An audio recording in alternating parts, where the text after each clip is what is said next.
우리 성례를 소중히 여기게 됩니다. 9번째 시간, 오늘이 성례를 마치도록 하겠습니다. 오늘 함으로 우리 어떤 자세로 성찬에 참여해야 할 것인가, 그런 내용들을 오늘 살펴보려고 합니다.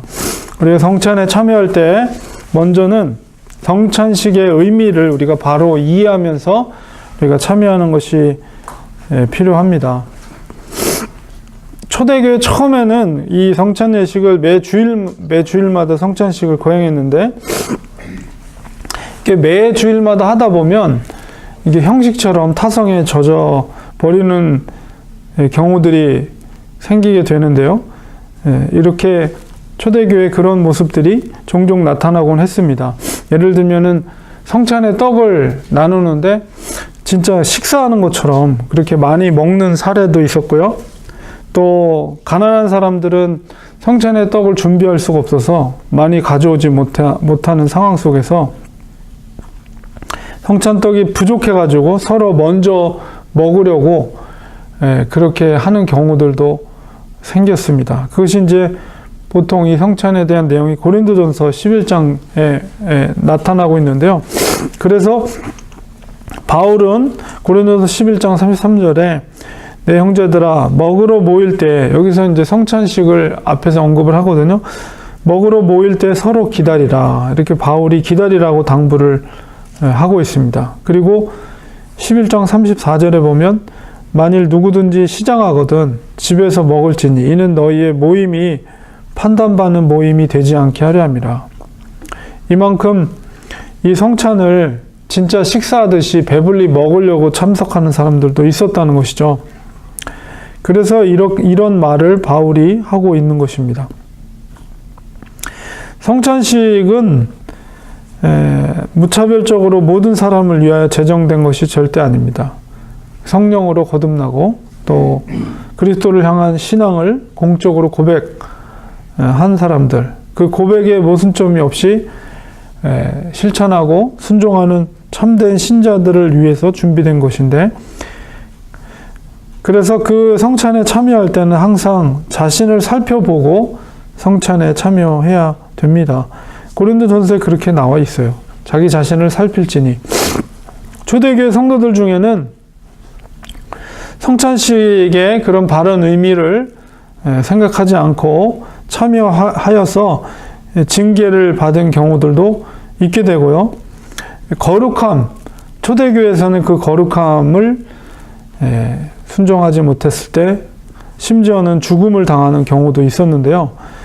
고린도전서 11장 30절에 보면 너희 중에 약한 자와 병든 자가 많고 잠자는 자도 적지 아니하니. 그래서 성찬식에 바로 참여하지 못함으로 인해서 징계를 받아 이런 상황에 있는 사람들도 있었다는 것입니다. 잠자는 자라는 것은 죽은 자를 말하는 것이에요. 이러한 고린도전서에 있는 말씀을 통해서 우리가 생각할 때 성찬에 참여할 때는 반드시 그 성찬의 의미, 거룩함, 이런 것들을 바로 이해하고 참여하는 것이 중요합니다. 그리고 성찬에 참여할 때는 미리 기도로 준비를 해야 됩니다. 보통 오늘날에도 성찬식을 거행할 때 최소한 일주일 전에 광고를 미리 합니다. 그렇게 광고를 하는 것은 일주일 동안에 겸허한 마음으로 성찬에 참여할 수 있도록 기도를 하며 자신을 돌아보는 시간을 가지도록 하기 위함입니다. 성찬에 참여하기 위해서는 반드시 기도로 준비를 해야 되고, 성찬식을 통해서 하나님께서 신령한 은혜를 부어주시고, 또 내가 주님의 살과 피를 먹을 때 정말 주님이 임재하시는 거룩한 은혜의 예식이 될 수 있도록 겸허한 마음으로 일주일 동안 준비하는 것이 중요합니다. 그리고 반드시 성찬식이 공지가 됐을 땐 정말 사모하는 마음으로 성찬식을 참여해야 합니다. 성찬식은 정말 소중한 예배 의식입니다. 그럼에도 불구하고 성찬식을 참여하는 것을 선택하는 것처럼 대수롭지 않게 여기는 사람들도 있는데, 성경은 성찬식에 신중하게 참여할 것을 권장하고 있습니다. 요한복음 6장 53절에 예수님께서 인자의 살을 먹지 않고 인자의 피를 마시지 않으면 너희 속에 생명이 없다. 이렇게 말씀하셨어요. 예수님께서 내 살을 먹고 또 내 피를 마시는 자는 영생을 가졌고 마지막 날에 내가 그를 다시 살릴 것이다. 이렇게 요한복음 6장 54절에 약속하고 있습니다. 그러므로 교회에서 거행되는 성찬식에는 반드시 참여해야겠다는 그런 자세를 가져야 합니다. 선택이 아니라 반드시 꼭 성찬이 공지되었을 때는 꼭 성찬식에 참여해야겠다는 마음을 가져야 됩니다. 그리고 자기를 깊이 살핀 후에 참여해야 합니다. 성찬에 참여하기 전에 자신을 깊이 돌아봐야 됩니다. 자신을 살핀다는 것은 자신의 죄를 회개하는 것을 의미합니다. 하나님 앞에 약속하고 지키지 못한 것이나 또 이웃과 해소해야 할 문제, 불편한 문제, 관계, 그리고 충성하지 못한 일들을 하나님 앞에 회개하고 성찬에 참여를 해야 됩니다.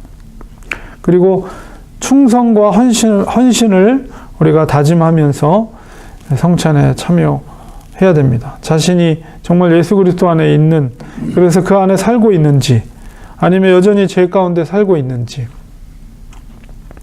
성찬에 충분한 이해와 지식을 갖고 신앙이 있는지, 그리고 하나님과 사람들을 하나님이 사랑하라 했던 그 말씀의 뜻대로 사랑했는지, 남의 잘못을 용서했는지, 또 예수 그리스도 앞에 충성했는지, 또 깊은 기도 생활을 했는지, 이런 여러 가지 면에서 자신을 깊이 살펴보고 부족함이 있다면 그것을 회복하는 마음으로 살펴보고 참여를 해야 됩니다. 고린도전서 11장 27절에 누구든지 주의 떡이나 잔을 합당하지 않게 먹고 마시는 자는 주의 몸과 피에 대하여 죄를 짓는 것이니라. 분명하게 말씀하고 계시죠. 그래서 내 자신을 잘 살펴보고 여러 가지 이런 면에서 살펴보고 거룩한 가운데 성찬에 참여를 해야 됩니다. 또한 성찬식 당일날에도 성찬식에 참여하는 동안에도 자신을 돌아봐야 합니다. 성찬 집례를 돕는 장로님들께서 성찬 떡 쟁반을 돌릴 때 또 떡을 받아서 입에 넣고 그것을 먹으면서 정말 주님이 십자가에서 죽으심이 나 자신을 위한 것임을 우리가 묵상하는 마음으로 거기에 참여해야 되고 그 과정 속에서 그런 태도를 가져야 됩니다. 그리고 하나님께서 우리에게 베풀으신 은혜와 사랑, 우리가 그 은혜로 우리가 살아가고 있다는 것을 늘 감사하는 태도로 성찬식에 참여해야 됩니다. 그리고 주님 뜻대로 살지 못한 부분이 또 참여하는 과정 속에서도 생각난다면 주님 앞에 회개하고 다시 한번 충성과 헌신을 다짐하는 기도를 묵상을 통해서 하나님 앞에 드려야 됩니다. 우리 포도즙을 받은 후에도 그 포도즙 주님께서 자신을 위해 흘리신 보혈임을 우리가 기억하고 또 묵상하면서 또 자신을 깊이 돌아봐야 됩니다. 사도 바울은 로마서 14장 7절 9절에 우리 중에 누구든지 자기를 위하여 사는 자는 없고 자기를 위하여 죽는 자도 없도다. 우리가 살아도 주를 위하여 살고 죽어도 주를 위하여 죽나니 그러므로 사나 죽으나 우리가 주의 것이로다. 이렇게 바울이 로마서에서 말씀했는데 이 성찬식에 참여하면서 이 말씀을 기억하면서 남아있는 생애 동안 정말 그렇습니다. 내 것이 아니라 주의 것입니다. 사나 죽으나 오직 주를 위해서 살겠습니다. 이런 고백과 헌신을 통해서 그 성찬식에 거행되는 그 과정 속에서도 그런 태도를 가지고 참여를 해야 됩니다. 마지막에 성찬식에 참여한 후에 새로운 삶을 살아야 합니다. 성찬식을 거행하고 나서 반드시 우리의 삶의 변화가 일어나야 됩니다.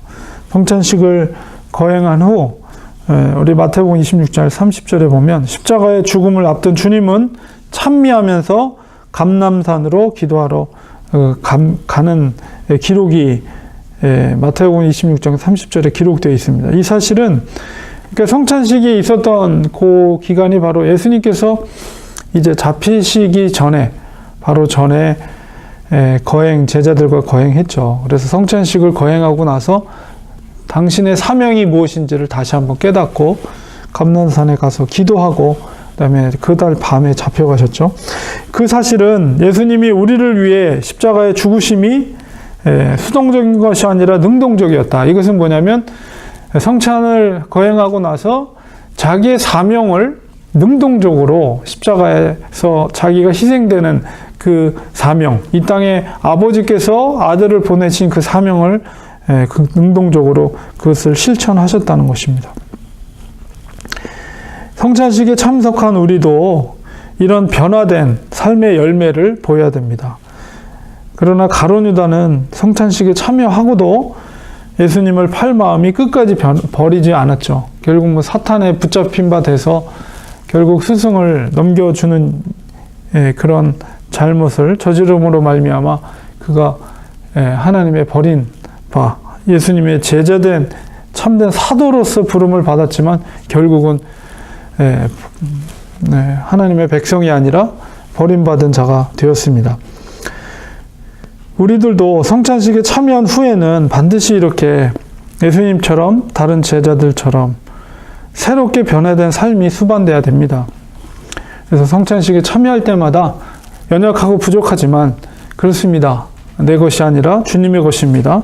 주님의 살과 피를 내가 나누었으니 나의 남아있는 생애 동안 주님을 위해서 살게 하시고 또 내 삶이 온전히 변화된 삶, 그리고 제자로서의 능동적이고 정말 구체적인 그런 순종의 삶을 살아가게 하여 주시옵소서 하고 결단하면서 그 성찬식이 참여한 이후에도 그런 변화된 삶을 하나님 앞에 기도하는 태도로, 그리고 의지를 가지고 그렇게 살아가야 합니다. 그래서 오늘 성례를 우리가 참여할 때 어떤 태도로 성찬에 참여해야 될 것인가, 이것을 우리가 살펴보았습니다.